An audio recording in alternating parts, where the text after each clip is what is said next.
وای طالبانو سره د قريشي بدمعشي طالبانو ته څه ګواښ کړی دی څنګه یې اړیکې سره خرابې شوي دي قريشي او پاکستان ولې خاموشه دي ویډیو وګورئ او چینل هم د نورو لپاره سبسکرایب د افغانستان مسله اوس کېدلی شي چې د طالب او پاکستان ترمنځ لوی بیلتون رامنځته کړي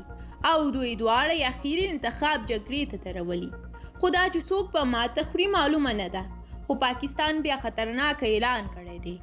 د پاکستان د بهرنیو چارو وزیر آغا شاه محمود قریشي په خپلو تازه څرګندونو کې ټینګار کړی دی چې د افغان تار لګولو ته به دوام ورکوي قریشي وویل چې موږ خاموشه نه یو د افغان تار لګولو ته به ادامه ورکوو او دا هڅې به مو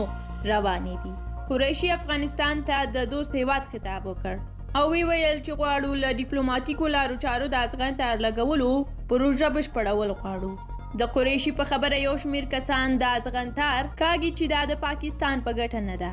او دوی به د پاکستان ګټې خوندي کوي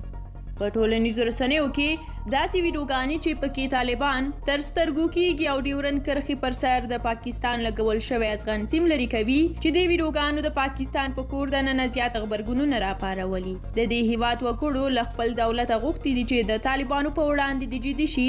او د دوی د ټولو تر سره شوي کړنو پوښتنه دې وکړي په پاکستان کې اوس عامه ذهنیت داسې جوړ شوی دی چې پاکستان نور باید له دې ډلې سره اړیکې پرې کړي طالبانو بیا ویلي دي چې پر ډیورن فرضي کرښې باندې د پاکستان له لوري د افغان تار لګولو ته په هیڅ صورت اجازه نه ورکوي او تل به یې مخنیوی کوي طالبانو له خپلې 4 میاشتنۍ واکمنۍ راوروسته له 3 ګاونډیو هیوادونو سره وسلوالي نښتې کړي چې پاکستان هم پکې شامل دی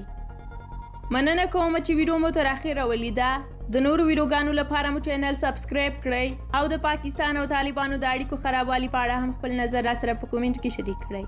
تر بلې ویډیو ښه وخت الله مو ولشه